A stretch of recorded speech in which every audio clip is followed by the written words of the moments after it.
Right, guys, I'm about to watch Shogun episode 1. Unfortunately, you're going to have to deal with the screen, what they call reflections. Sorry about that. But basically, I'm going to review this. And what I want you to do is remember it's historical fiction. Now, what you have to remember is, A, the crew of the team have got a budget. And B, they've got a story to tell. So historical accuracy is important, but it's only important if it's A, intended, or B, takes away from the story too much. So do we remember Sparta? Okay, so 300, the film, yeah? Based on a historical event, not very well historically told, lots of inaccuracies, but the coolest thing ever put to celluloid. It is outstanding. They didn't go unarmoured. They didn't have that sort of like the clothes they got on. They didn't probably fight like this, but it doesn't matter. It was cool. So what we're looking for in a historical fiction is these cool elements to be at the forefront. Now, if they could make a samurai film like this, it would be amazing. But if they're going to go for pure historical accuracy, then they need to get it right to a certain extent. Like, you can't be saying, oh, well, these clothes were done with this stitching. That's a bit too much. But what we're looking for is the program trying to get historical accuracy, or is it trying to get coolness, or is it blending the two, and does it work? So let's look at that. We'll pick out some good bits, we'll pick out some bad bits, we'll pick out some bits that probably it doesn't matter. But let's have a look through and see what we think. But you've got to have a bit of Leonidas on the screen smashing up some Persians, because I did this at university, and then you watch this and you're like, okay, I'm having it. Right, see that, guys? That coming out of the water? That's a boat's leaden line. So that, basically, sorry about the reflection. So the boat's leaden line, for God's sake, what have I done? This is trying to do it right. That's a boat's leaden line, and what that means is they will actually put that in the water, and it has a little bit of wax on the bottom, and it tells you what's at the bottom. It's either shale, shingle, sand, and you do that when you're out at sea. They don't do it anymore because it's all charted, but that's what you used to do. And it's called the boat's leaden line, and it actually has indicating knots all the way up it. Sorry. Carried on to the next bit, and he actually does it. He shows you. So there he's coming up with the cannons, and you actually see him there. There it is. Sorry, I just waited for the next bit.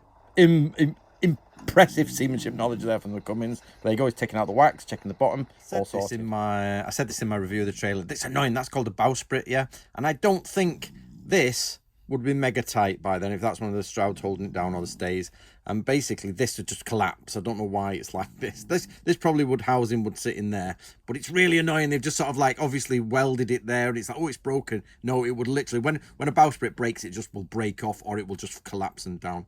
And by the way, you actually get something here called a dolphin striker, which holds that down, and it's because it strikes the dolphins. It doesn't actually, but it's because it hits the water when the dolphins come in, which is quite cool to watch them go in and out of the dolphin striker. This is amazingly accurate. They are using grapples to get onto a boat. That is absolutely what they say you should do. Sorry, hold on. That is absolutely what they say you should do in the manuals and everything. Grapple up onto get on board a boat. Amazing. If you want to keep me going, guys, get yourself a copy of the Book of Bushido. It really helps. I will put a few book adverts in here, but let's get back to the Shogun. But do get one. Every time I do a video, this is what I have to put up with. For those who wonder who's snoring in the background, it's him. You all right, Balti? Yes, you. Can someone like Sengoku Studies or the Shogunate Nick or Stephen Nojiri from Tadagenji Samurai Traditions, is this a real Kamon? Yeah, is it real? I don't think I've seen anything like that before. I'm not sure if it's real or not. For those who like Japanese castles, this is a tiger's mouth, basically, and it means a killing zone, the most dangerous place. And it's a square box, and this is where most of the sort of combat will come as they come through different gates. This is how Japanese castles work. There's never a straight road up to a gate. It's a winding road past arrow ports, past piece archers, past stone dropping areas, everything. So Osaka Castle, black, which it should be. Castles were black back then, but I do like this. I do like this a lot. In this scene, this samurai is so annoyed at his lord being insulted that he goes to draw his sword. Now, his sword is half out. He doesn't take it all out, but this is a very, very sort of thin line to tread here, which is difficult. If a samurai takes out his sword, it's almost a shame to put it back without fighting. This is where it's on the borderline of you can put it back, but it's like you've drawn it, you've got to go forward and carry on. So he doesn't quite get it fully out, but the fact that he draws it partly, if I was in the filming, I'd have said, don't do that. Just have him go to reach for it. Because once he's there, to go backwards is a real struggle, but it is a bit of a niggly point. That now this is excellent. The guy asked to commit seppuku, but he also says he will end his entire line, which means he'd kill his children, his family, his wife, which is actually a thing. You could actually have never met this guy and be ordered to be killed or executed because he made a mistake. In Japan, your entire line can be wiped out. This is good attention to detail. This guy, the actor I've never seen before, who plays Blackthorn, William Adams, has got the best voice in the world, and I now realise why. His voice is almost identical, if not identical, to Richard Burton. If you don't know who Richard Burton is, he's the one who did War of the Worlds. Look up Richard Burton. It is mental. So this is good. Before, the guy who made the error in the courtroom, she has to have this son killed now, and she survives. She's just threatened to commit suicide. But this is really good, because this genuinely would type of thing happened in Japan. The death of innocence, the execution of innocence. Now you might be thinking, oh, why kill a child? Because if that child's a boy, he's going to grow up one day to be a man and a samurai and have leaders and followers. You're going to lead people, maybe. So sometimes just wiped out the entire line as punishment. The reason the punishments are this hard is to keep everyone in a pre-modern age in line. Shut up, Bolt, for God's sake. The architecture is superb in this, and what I love about this is they have the hand-painted drawings. When you go around Japan and go around the old places, you see all these hand-painted drawings on the screens, and they're wonderful. Now, this is something that really stands out for me, and I love it, is the fact that this guy has never been to the village before, but he owns it, right? And his nephew or something is in charge of it. This is something in samurai culture that nobody really talks about, is the agricultural power behind the samurai. The samurai used to look after a village of farmers. He probably knew the farmers quite well, but above him, his uncle or his lord might be looking after, a larger area. It was about land distribution, and it was about how many koku you could get in and how much land you could do. So you have to imagine most samurai lived out in their little fortified manor houses in the countryside, overseeing farmers who were in themselves, the samurai themselves were overseen by greater samurai, and that's what built up the entire hierarchical system of medieval Japan. And you very seldom see this. You always just see them as armies or in towns. This is one of the things I'm not quite sure. Sorry, my hand's in the way. I'm not quite sure how realistic it is. It's a fine line that I'm really not sure. They start saying to him, like, is this man a Christian? Should we look after him? And then the officer, the samurai, says, stand back. No. So he gives them an order, which one disobeys, then he gets executed. Oh, yeah.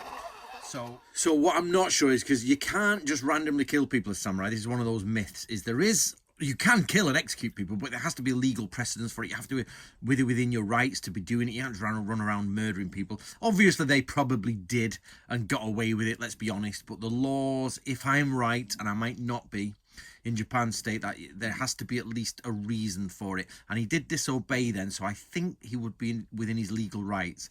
It is a difficult one, that, because you're talking about the different times in Japan, and also what was the law and what actually happened. And it's just one of those things I'm not 100% sure on, guys. This guy, his character is like a Catholic priest, and his Japanese is terrible. It's like, priest must die, pirate must die, he bad, he murder. It's totally like my Japanese. That's about how good my Japanese is. I like come to Japan. I like food with you. It's reminded me of my terrible Japanese. Very good attention to detail. He's wearing a wakizashi and not a katana daisho in the household. He's inside a household, only a short sword. Very good. So they boil him alive here, and I'm going to be honest with you guys, it's a real thing, and it's bloody horrible. Oh, sorry, the reflection's getting bad. Burning and boiling alive. No, thank you. Japanese ships, these are cool. Now, usually there's a set of curtains coming down the side here, like the Japan love their curtains. So also it's pretty much coming into shore full sail at speed. I don't think it'll be doing that, but I don't know. I've never sailed one of these ships, maybe, but that looks a bit risky if you're asking me. Usually things like this will be pulled in by other stuff, but I'm not quite sure what they're doing there. I've not got up to that bit, but probably the only thing missing here is the curtains, but they might not always have them. The only thing I'm seeing in this is nobody's wearing tachi at all. And so if you don't know, a katana is there, tachi is longer and usually slung the other way around. Now most swords experts will tell you, well, the tachi went out of favour in 1550 something, and the uchi katana, actually they were still wearing tachi quite late. And even though it became popular to wear the katana. I think this is more, they look far too Edo for me and less End of Sengoku. There should be a little bit more variation, and there should be a few more taches here and there, and a little bit less like they've got the same sword from the same company and all wearing. That's my only gripe so far with the uniforms, beyond the fact that they're too uniform for me. But something I could possibly go into when I get a better shot of it. But there's just not enough taches. So guys, I'm not sure if this would happen. They are having a conversation about who keeps the gold and who keeps the guns. Japanese culture isn't quite like this normally. It's like stand on the beach and discuss it in public. They probably would take this to in a closed door room, have this discussion outside, because they don't want to insult each other in front of, or push. You don't really in Japan want to push the other person into a difficult position in public, which makes them react. So I couldn't say for sure, but most likely this discussion would probably happen indoors, out of the way. I think here he says the word kanja. I can't quite grasp it, but he says there's a spy in your village, and he uses the word kanja. Yeah, there you go, kanja. Village can, basically, he says village spy, or the spy in the village, of course, because of the translation. But I caught the words village and spy there. So basically, that's nice that they're using kanja. If you're still with me, guys, get yourself a copy of How to Be a Modern Samurai. Help me out. I will put a few little books in here just to keep me supporting of this channel. I hope you do want to support me, so subscribe and keep up to date. So I don't know if you've seen the Shogun's review of this yet, but I agree with him. Basically, Tokugawa here is, or who it's meant to be, is basically over interested in this one foreign pirate sort of ship than he should be. There's loads of trade have been going on in his lifetime, loads of things he's known about and seen. You know, there's no reason. They're well up to date. The Japanese are well up to date with guns at this point. They are, you know, easily outdoing the West in gun production, if I remember rightly. And there's no real reason for him to be that interested from a historical point of view in this one ship with one foreign guy. It seems a little bit too much for, you know, that character's knowledge there. So he's coming into Osaka here, and basically the Spaniard, I think it's Rodriguez, is telling him, he said, look at the city, how magnificent it is, and you tell me if you think we Westerners are the, you know, principal culture of the world. This is actually quite historically accurate, even though it's in a fictional setting. We do have accounts from the Jesuits coming over saying that the samurai are not uncivilized. They possibly you'd have to double check the translation, but he implies they're even more civilized than the Western world, and they've got higher manners, higher courtesy, higher ideals than actually the West. And that's a very religious missionary saying that, so it's got to be taken for some. Right, there's one bit here. So we found out who the kanja is, the spy is, and he's in the village and he's sending messages by birds. I'm not quite sure how good the Japanese were at homing pigeons. I assume quite good, but I don't quite get it. Homing pigeons, and guys, this is not a historical point, it's just a nature point, so somebody tell me if I'm wrong. Homing pigeons work on, they go home, they go back to where they know. He is in an enemy castle. He's in Osaka Castle, not where his pigeons are. He's hidden there. He's imprisoned there. So how does a pigeon not go Osaka? That's the bit I don't get. You send a homing pigeon home to send messages back. But how on earth does he know that this pigeon goes to this cell, not cell, but his room?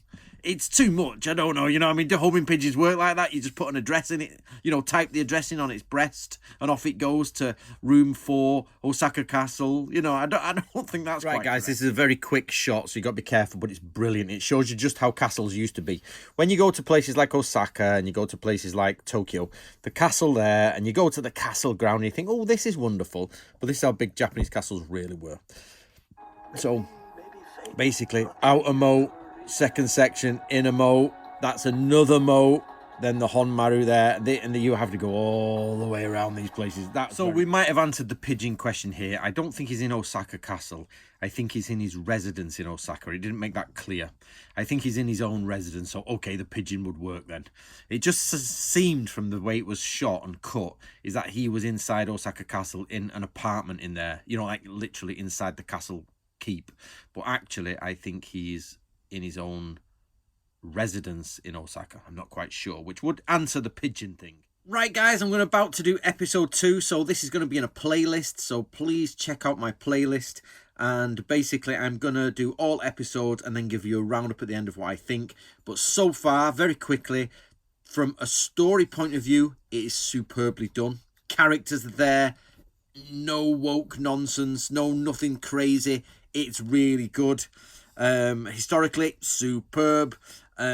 Slight bits here and there, but beyond that, I think they're doing a bloody good job. A lot of my information, guys, comes from our team's project, multiple translations that we've done. One of the major ones is the Book of Samurai, Fundamental Samurai Teachings, The Collected Scrolls of Natoru Ryu. These are from the 1670s. Get yourself a copy. It's all in English, and there's 2 books out available so far.